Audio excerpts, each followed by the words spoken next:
what we'd like to say is that we're getting our sponsoring up, which is really good. That means our conference calls are very effective. Terry started out our Reach One, and boy, I'll tell you, you're out doing that, and I'm proud of you for making it happen. Now, any of you tonight, any interference? Just can't hear you. Can't hear me? No, there's all kinds of interference. And now is there interference? Yes. Okay, so we called on that last week. Okay, what I'd like you all to do is put *6. If you could put *6, that mutes it. You what? *6, and that'll mute it. Okay. Then, if you want to come back on, you just push *6 to get back on. I think that will help our background noise, because I think it's background noise. We called the conference company after last week, and we were very concerned, and they said it's really not from their end on that area, so maybe that *6 is the key to the whole thing. So let's try that and see. What we'd like to do is kind of remind you all that this is the final week of our February sales. I can hear my feedback again. Okay, and in doing so, we have the bra special on, and we just have this week, and then next month we're off again on that. So we hope you'll take advantage of that, because it's in honor of our 50th anniversary on that area. And so also tonight what I'd like to do is I'm going to turn this over to Nancy Hahn, because she really has some wonderful speakers that they've been working on this, and I think we're going to get some great information. So get your pens and paper handy. You're going to want to take notes. So Nancy Hahn, I'm going to let you take it away. Hi, ladies. It's so nice to be on another conference call with all of you, and especially excited about the recruiting that's happening and your attitudes in regards to helping us get recruiting really up and running. And tonight it's just my privilege to be able to introduce to you a couple great speakers, and we're going to start with one of our speakers that I've known for many, many years. She's been a mentor to me in direct sales, and I'd like to ask the question of all of you, how many of you are at home tonight or you're on the road and you're thinking, gosh, I've got crickets. I really don't know if I can go forward and do what I have to do. We all have those crickets, don't we? And life does get in the way. But I'd like to introduce to you a very, very special lady that's had more crickets than we can talk about, and yet maintains such a wonderful positive attitude and continues to go forward. And you never, ever, ever hear our Jeannie Denton complain.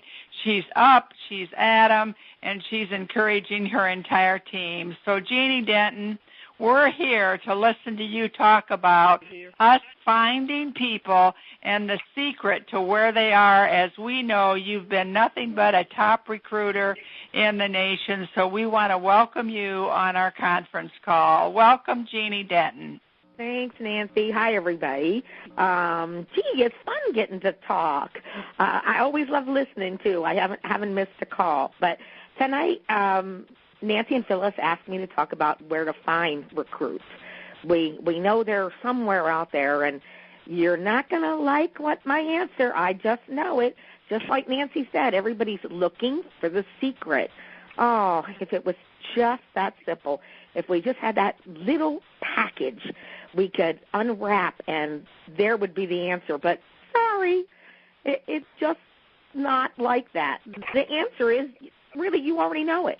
They're absolutely everywhere. I mean, how could they not be?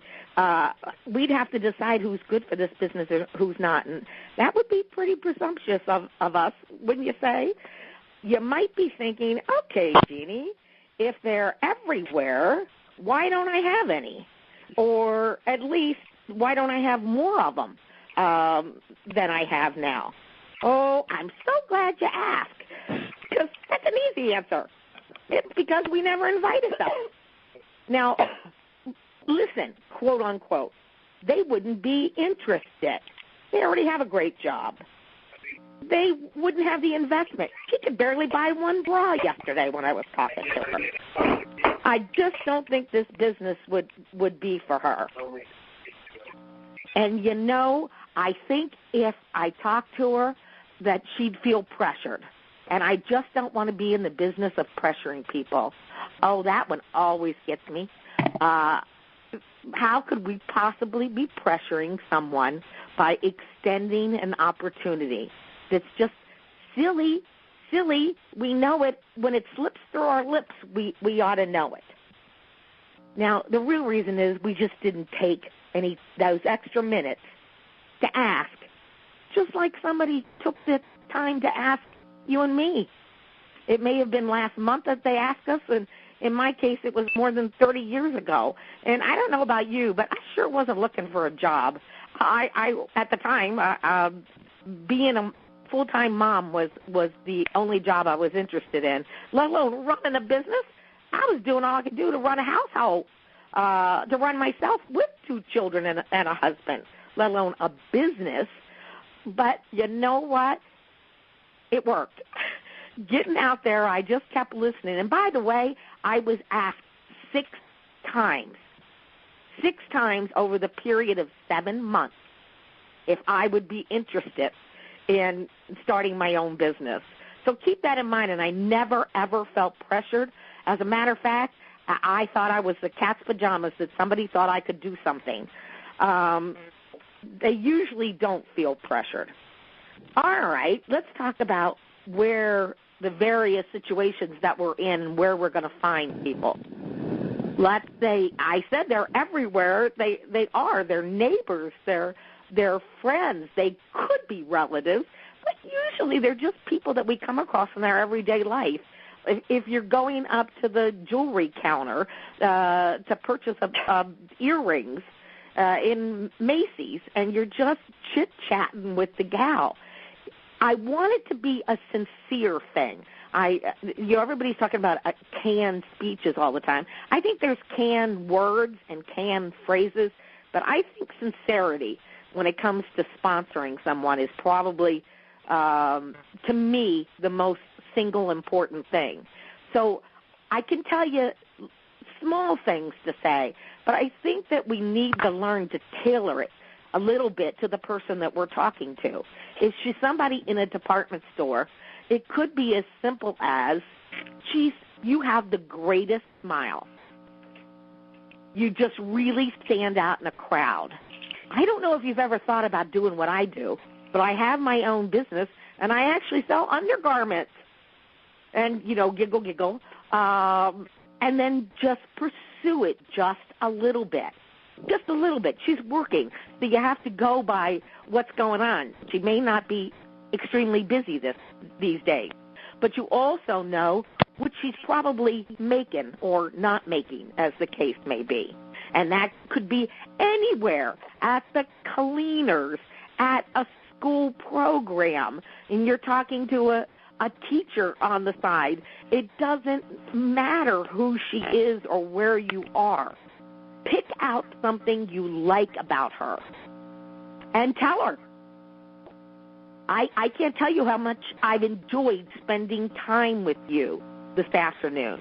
I've just got to tell you about my business.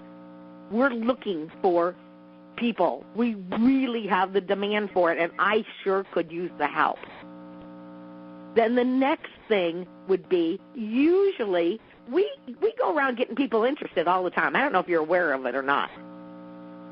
How many people you leave, whether it be at a clinic, a curve, a show, a hospital exhibit, a one-on-one, a department store, or whatever it is, we leave people all the time interested. And then we never follow through with it. That's probably the single biggest mistake that we make. We want to try to end that conversation with, when do you get off? Thursday, could you meet me at the corner deli and we'll have coffee? Could you meet me at Denny's and we'll have coffee before you go to work? Because I just think